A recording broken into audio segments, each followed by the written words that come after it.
Para Nepali दाजुभाइ तथा दिदीबहिनीहरू, हामी नयाँ वर्ष 2083 मा आइपुगेका छौँ।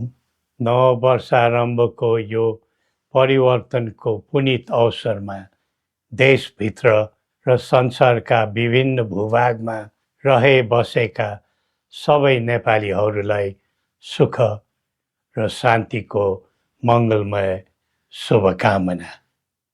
समयको प्रवाहसँगै हामीले हाम्रो देश र हाम्रो समाजलाई प्रगति पथमा अघि बढाउँदै जानु पर्दछ।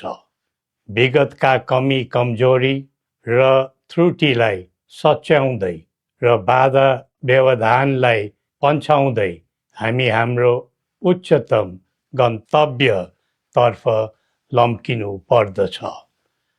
तब नै नयाँ वर्षको नवगत समयको अर्थ रहन्छ। बितेका कतिपय वर्ष वाञ्छित विकासका दृष्टिले नेपाल झन तल झर्दै गयो भन्ने नेपालीहरूको आम मनोभावना रह्यो।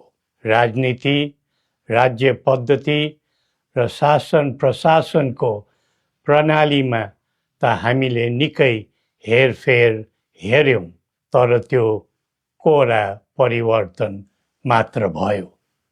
दलदलको खलबलमा त हामी धेरै दगुर्यौं, तर राष्ट्रको श्रीवृद्धिमा हामी निकै पछाडि पर्यौं। सधैँ प्रयोग, सधैँ अभ्यास र सधैँ विकल्पको खोजीमा मात्र हामी लाग्यौं। फलस्वरूप हाम्रो देश प्रयोगशाला मात्रै रह्यो। स्थिरता, निरन्तरता र दृढता कता कता हराएर गयो। विधि, पद्धति, व्यक्ति बदलेर मात्र समग्र स्थिति बन्ने रहेनछ भन्ने कुराको पाठ हामीलाई विगतले सिकाएको छ। राजनीति र राज्य सञ्चालनको गतिविधिमा युवा पिँढीको संलग्नता बढ्दै जानु उत्साहको विषय हो। पढे लेखेका, देश बुझेका र आधुनिक प्रविधिको ज्ञान भएका उत्साही पात्रहरूको आगमनले राष्ट्रलाई फलदायी बनाउनुमा मद्दत पुग्छ भन्ने हामीलाई लाग्दछ। आज हाम्रो देश चौतर्फी समस्याको चाङमा छ।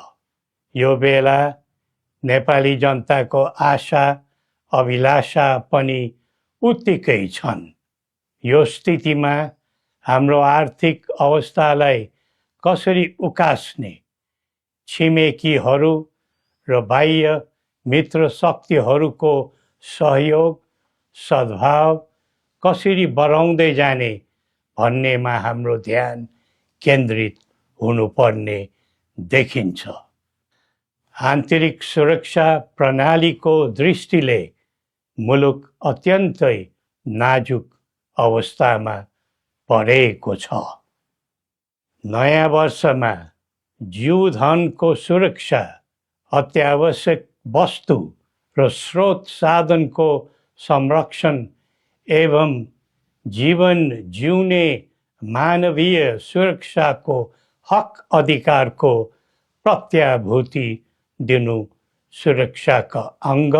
हाम्रा सेवा सुविधाका क्षेत्र, प्रकृति र मौसमी कारणमा हुने पीडा प्रकोप विषयमा हाम्रो आन्तरिक सुरक्षालाई चुस्त दुरुस्त बनाउनु आवश्यक देखिन्छ।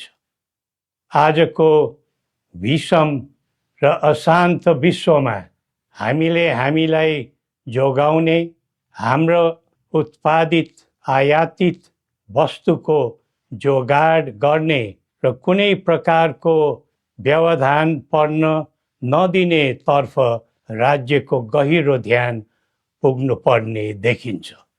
आम नागरिकले कुनै प्रकारको शारीरिक, मानसिक भौतिक तथा जीवनयापनको मामलामा त्रास, पीडा, अभावको अनुभव गर्न नपरोस्। हरेक क्षेत्रमा भरपर्दो आत्मनिर्भर भएर परनिर्भरताबाट र स्वाधीन भएर पराधीनताबाट देशलाई जोगाउनु छ। देशको स्रोत शक्ति हो। सही उपयोग भएमा नै समाजको कल्याण हुन्छ अनि देशको स्वधर्म, संस्कृति र मौलिक कलाकृतिको सम्वर्धन भयो भने नै देशको गौरव बढ्दछ। त्यसैले यिनै मूलभूत काम कर्तव्यतर्फ अब हाम्रो पाइला अघि बढ्नु पर्छ। निषेध, फुट, द्वन्द्व र विद्रोहले हामी कमजोर हुन्छौँ। परस्परको राग, द्वेष, प्रतिशोध र निषेध राजनीतिमा हुनु हुँदैन। जनचाहना समेतलाई मनन गरी देशलाई केन्द्रमा राखेर कदम बढाउनु विलम्ब नगरौँ। संवाद, सहमति र सहकार्यका माध्यमबाट सबै पक्षको मागलाई सम्बोधन हुने गरी संवैधानिक समाधान खोज्न दृढ सङ्कल्पित बनौँ। नेपाल शान्तिको भूमि बनोस्, उन्नतिको मुलुक बनोस् अनि आफ्नै मौलिक, सनातन र पहिचानबाट परिचालित एवं प्रतिष्ठित बनोस्। सबै नेपालीले न्याय, शान्ति र सुख पाउन्, यही हाम्रो सदिच्छा हो। श्री पशुपतिनाथले हामी सबैको कल्याण गरून्। जय नेपाल।